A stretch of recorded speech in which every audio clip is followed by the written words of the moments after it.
NGOs who have come in to help us. I want us to give our parents and the country a positive outlook for tomorrow. And I'm asking the Fourth Estate also to join us, because maybe I should not say this, Mr. Chairman, but they have a tendency of looking for the negatives. Like when I said children can learn outside trees, it was like we are saying now the government is not going to build classrooms and children can learn outside trees. That was a negative context. Finally, on the issue of school fees, as I finish, as we say that children should not be turned away from home, this is not a blank check for parents who can afford to take their children to school without school fees. Because children who are boarding are going to eat. Now, that child has been eating in your house. You are taking the child to school and you expect my teacher to feed the child with what? Has the child not been eating in your house? I want to urge the teachers to be vigilant so that they also are able to identify the children who are thoroughly indigent and are poor and cannot afford school fees, and they must be allowed to stay in school as we look for scholarship or as we arrange to pay scholarship for them. Finally, on the issue of sanitizers, I cannot say that there should be no sanitizers in schools, because there may be schools who have no water at all at certain times. Sanitizer may then help. But if sanitizers are brought to school, they must be in the custody of teachers, and they must be used outside in the public place where everybody is seeing, so that our gallant children don't use them for other things. I thank you, and I want to encourage you to continue to support us in this process. Thank you very much.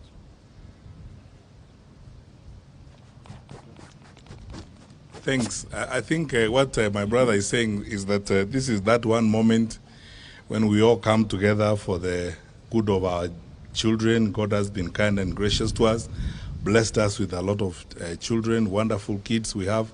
And we have all turned up. As you can see, we are all here across government to ensure that our children get back to school safely and they learn well. And one question that kept coming up, and the leaders of the sector who are here raised questions about transport tomorrow and how that is going to be done tomorrow and the days to come. We've been working with our traffic police. The Inspector General Police has been with us in this meeting. But the Honorable Minister for Transport has been having meetings also focusing on this to ensure that our children are not stranded and that they are transported safely to schools tomorrow. And I would like to invite my brother James Macharia to make a comment on that aspect. CS Macharia, please. Thank you very much, Chair.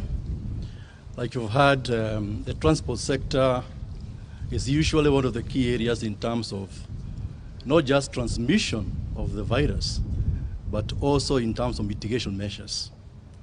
So for us, at the very beginning, we determined that 90% of all the traveling we have in this country is through the public transport. And so we cannot discuss about our kids being in school without discussing about how they'll get to school. And so because of that, in the last 2 days, we've been engaging the key stakeholders in the public transport sector, including the Matatu Owners Association, with whom we have agreed that tomorrow they will have very robust measures put in place. We are aware we are still in the festive season, and this is a season when we have a lot of accidents. The last thing we want to do is that before the kids get to school, we have these, God forbid, accidents along the way. So we've agreed with the chairman of Matatu Owners Association 3 things. Number 1, all the drivers will be tested for alcohol. We shall not allow anybody getting into those vehicles who has been drinking in the previous 1 or 2 days. Secondly, we have also made sure that these drivers will not drive long distances, because by doing so, they get fatigued and they cause accidents along the way. Thirdly, we have agreed that they will not hike the fares. We appreciate that and recognize the fact that parents are coming from a very difficult period, whereby they are constrained economically. The last thing we want is them to be overcharged in terms of the kids going back to school. So in terms of Matatu, sector, that's what we've agreed. Secondly, to complement the matatu sector, we have looked at the railway system which we have. We have the SGR, we have the MGR. And what we agreed with the Kenya Railways management is that tomorrow being Monday, when the kids are going back to school, we shall double the capacity of our inter-county trains. Every day, in normal days, we have one train coming from Mombasa and one train coming from Nairobi. We have made sure that now we have two pairs, 2 trains coming from Mombasa and 2 trains coming from Nairobi. And these trains will be inter-county. We want to emphasize that because our kids will be leaving Nairobi, for example, going to Machako schools, going to Mutito Aderi schools, and so forth. Tomorrow, we shall not have express train. All trains coming to Nairobi and vice versa, they'll be actually stopping in the 7 stations along Mombasa-Nairobi Highway. Also, we have looked at the MGR. You're aware, recently we did rehabilitate the line from Nairobi to Nanyuki. And tomorrow at 9 a.m., we shall have a train ready from here to Nairobi, from Nairobi, all the way to Nanyuki, which will be carrying about 1,500 of our students and their parents. And then lastly, also we have directed Kenya Railways tomorrow to make sure we have full capacity of our intra-city commuter rail. We have 20 trains running tomorrow to make sure that students going around in the Nairobi metropolis have no problem. That will allow us to move at least 60,000 passengers, majority of them will be children tomorrow, to make sure they get to school safely and on time. Thank you. Thanks. Finally, before I invite CS Kawe, I need to emphasize this. My friends from the media and fellow citizens, it's very important that we understand that the government has been spending time on planning for our children and planning for the education sector. A lot of investment has gone into this, and if we had time to allow, for example, the CEO of TSC, she would tell you about how our teachers are now covered, and the fact that their cover also includes if they are infected by corona, their cover has been enhanced in that kind of manner. We have actually put all our students in secondary schools on a medical cover by NHIF, those ones who are in boarding schools. Be sure that in the event, and we pray that it doesn't happen, they get into some challenges. They're already covered when they're in school. And so many things that we have done. The document that is going to be circulated to you by the Cabinet Secretary, Ministry of Education, is very detailed. Please look at it very carefully, and you will see that His Excellency, the President, has lived up to the promises he has made in terms of his focus and the level of investment and energy he is spending on ensuring that our children are attended to, addressed, and that the education sector runs very effectively. And a lot more is going to be done. And that's why you can see we are all mobilized and we are here to just focus on nothing else this week but ensuring that our children go back to school effectively. We will do our very best to ensure that this happens. We are putting up a joint command center that is integrated, brings together all the institutions, including the Council of Governors, so that we'll be receiving information from across the country in real time where there are issues that need to be addressed, and all agencies are mobilized to address them in real time as we move along. And this command center will be, at the Ministry of Interior, but with representation from the Ministry of Education, Ministry of Health, Council of Governors, the TSC, and all the critical stakeholders, including the Private Schools Association. So we want to have an inclusive conversation and act together as we ensure that we take care of our children and that resumption of learning in our schools happens effectively. And because we got here as a result of a health challenge, I'm now going to invite my brother and my colleague, our Cabinet Secretary for Health, CS Kawe, to make some remarks before we conclude this exercise.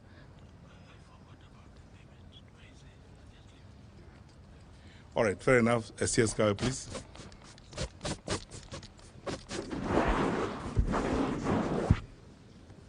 Thank you very much, my colleague CS Matiang'i and our chairman.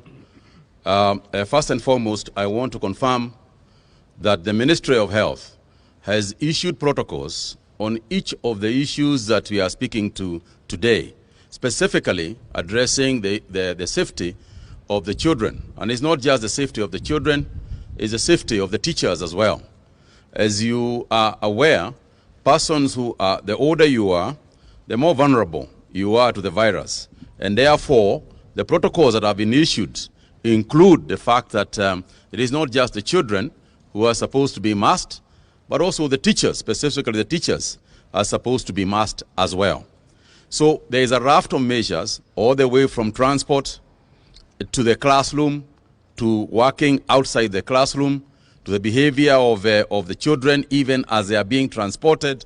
All these things have been addressed in our protocol that has been issued to the Ministry of Transport and the Ministry of Health, of Education. So this, as the chairman has explained, this approach, an all-government approach, is what we have also done. Now, it is important for us to appreciate that if you look at global best practice and you look at what has been happening elsewhere in the world, you will see that from last year, various countries had different protocols. Some of them opened schools and then immediately closed their schools once the preparations, once they realized the preparations for the reopening of the schools had not been effectively and efficiently put in place. That is why we have taken our time. That's why we are working in the manner in which you are seeing, with everybody being involved. We, at the moment, the country is experiencing very, very low rates, positivity rates, below 5% over the last almost 7 days or so. And for that reason, there is confidence that hopefully it is something we can maintain even after opening the schools. However, we must anticipate any situation, and therefore that is why we have asked that the preparations for all sorts of isolation facilities in counties and so on are all put in place just in the event of anything like that happening. And that is what also informed His Excellency the President's issuance of the orders today, so that we can make sure that we have done our level best to protect the children as they reopen school tomorrow. Finally, Mr. Chairman, is for me to just ask that this one time, if there is one thing that is crucial and important in any country, it is the issue of the children. It is matters of our children, and therefore is an appeal to parents and to everybody concerned, including the media, for us this one time to work in a bipartisan manner, in such a manner that the main aim focuses on the safety of our children. On our part, we will continue, on the Ministry of Health part, we will continue to pursue other possibilities of protection. As you are aware, we are also working on vaccines, and we have identified that once those vaccines are available, possibly, as I said, in the next month or so, once they are available, part of the definition of a healthcare worker in going forward for the use of the vaccine is also the teachers who are operating in, with very many children, and therefore just as vulnerable as other frontline soldiers. So thank you very much, Mr. Chairman. I just urge the media to please support the system. Please support the teachers, support the schools. It is okay to point out an error here and there, but on the main, let's remain focused and give our children hope. I think the key thing is to give our children hope. I thank you. Thank you.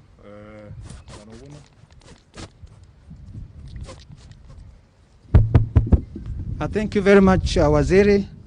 Ordinarily, this would be the time for members of the press to ask questions. But today, because most of the concerns that you may want to raise are contained in the statement that will be shared with you. And therefore, we're only going to allow one, at the very most, 2 questions. So when you get a chance, please remember your name and the media house that you represent. Yes. Yes, yes. Yes, you can.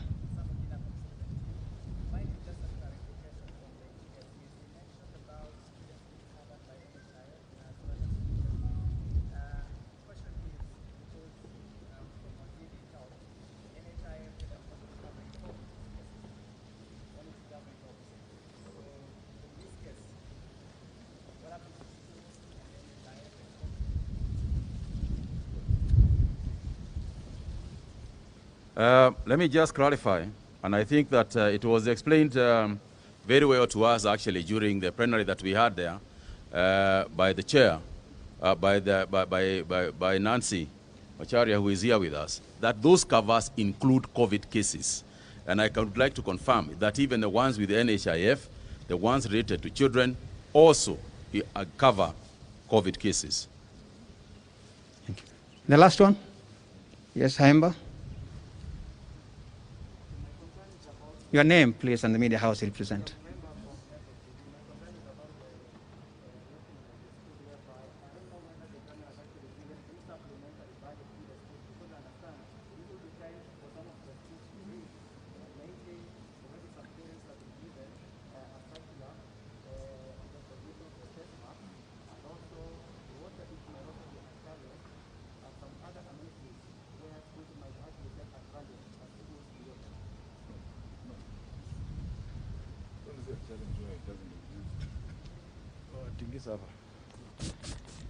Don't put a challenge where there's none. Water issue is not a challenge. It was not a challenge when we opened the schools for the last 3 months. We are not going to make it one because we are available together with the Minister for Water and other people. Now, the government has already released Kenya shilling 4 billion for our primary school sector. That money should hit the accounts tomorrow or latest by Tuesday. Then the balance of 14.6 billion will hit the accounts of secondary schools before Friday.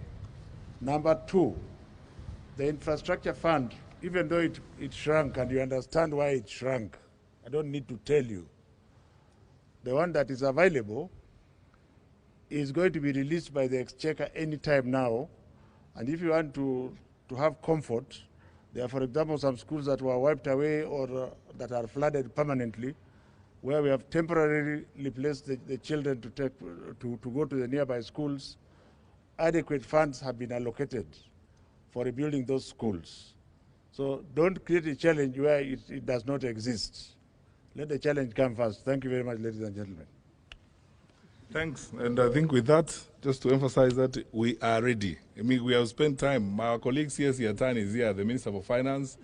The issues about infrastructure funds were raised earlier. The chair of the Secondary School Sector Association raised the issue. As the Minister for Education says, we are ready to proceed. Let's not anticipate problems where there are none.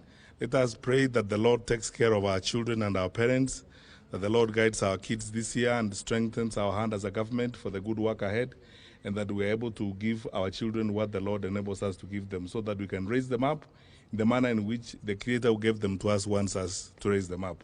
Thank you, good people, and God bless you. Thank you very much, Waziri, and for the members of the press, we'll be giving you regular updates as we move forward. Thank you.